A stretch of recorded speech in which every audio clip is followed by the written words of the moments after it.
محمد يا رسول الله صلى محمد يا رسول الله صلى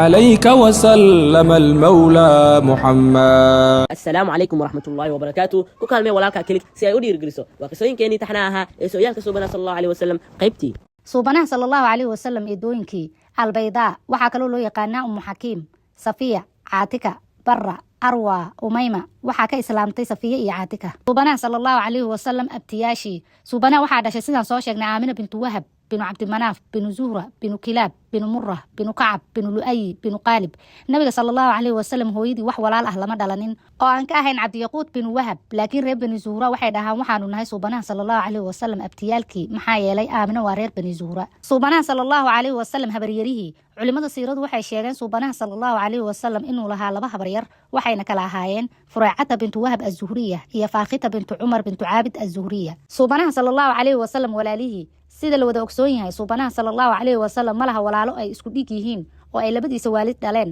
ama ay keli goor hore kusoo kala dhaleen, laakiin suubanaha sala allahu calayhi wasalam waxaa la